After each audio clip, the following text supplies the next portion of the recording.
Hey, friends. Nice to see you. Um, if you live in the United States or have the internet, you will be not surprised to know that many folks have been inundated by messages of how their body should look, especially around how much their body should weigh, or what shape their body is, or how big or small their body is. This is something that is not really news. But what is news is that a lot of the messages that we've received from parents, from teachers, from doctors, from advertising has been shaped by something that is really not about health. Okay. And most of us have been really frightened into thinking that health relates to size. And there's a beautiful movement called the Health at Every Size movement. I will put some information in the description for you to look more into that. And then there's also a really nice framing of how this came to be, this pervasive message that size relates to health, called the Bikini Industrial Complex. And this framework was come up with by the Nagaskis. I'm going to share an article that I will also link in the description. And I just want to highlight this part. It can be healthier to be 70 or more pounds over your medically defined healthy weight than just 5 pounds under it. A 2016 meta analysis in the Lancet Medical Journal examined 189 studies encompassing nearly 4 million people who never smoked and had no diagnosed medical issues. It found that people labeled obese by the CDC have lower health risk than those the CDC categorized as underweight. This study also found that being overweight, according to the CDC, is lower risk than being on the lower end of the healthy range, as defined by the US federal government and the World Health Organization. Okay, and this all relates to something that has been used to define healthy weight, called the body mass index chart.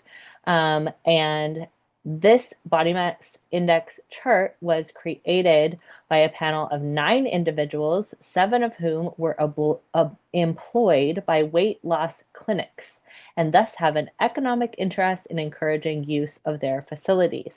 So, to be very blunt, uh, the measurement tools that the medical industry has been using to determine whether we are underweight, overweight, or obese was created by folks who work for the weight loss industry.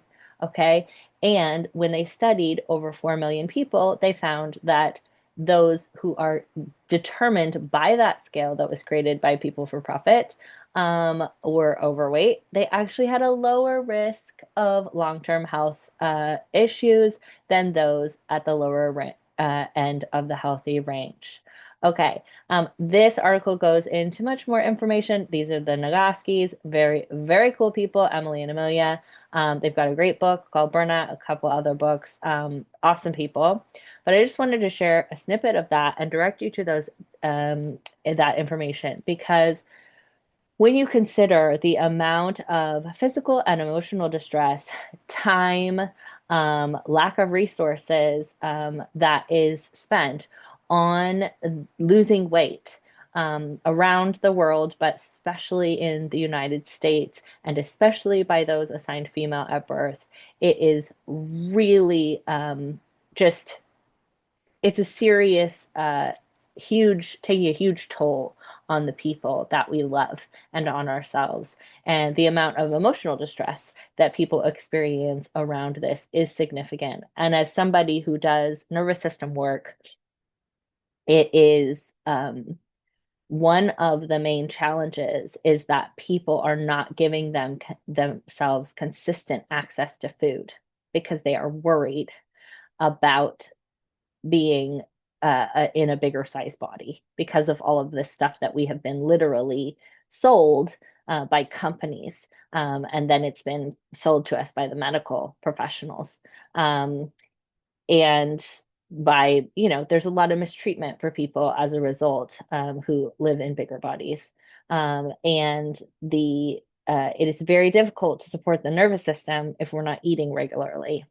It's very difficult to have a beautiful, calm, supportive relationship with your nervous system if you are doing a lot of restricting or a lot of shaming and criticism of yourself around eating. Um, it's a pretty impactful um, scenario to being able to create a loving relationship with your nervous system. And um, it's discouraging because we're not healthiest in skinny bodies. And that's not what we've been told by medical professionals. And it's, I think, pretty understood, but I think on like a deep level, people still think that medical professionals are trying to help support us. And especially in the United States, they are often trying to actually make money off of us. So look at those links, see if it resonates for you. Let me know if you know of other resources. I care deeply about this topic as a person who inherited a lot of ancestral fat phobia and dealt with a lot of ED in my own life. Um, and just really care about you all so much and want people to have access to this information. Okay, lots of love.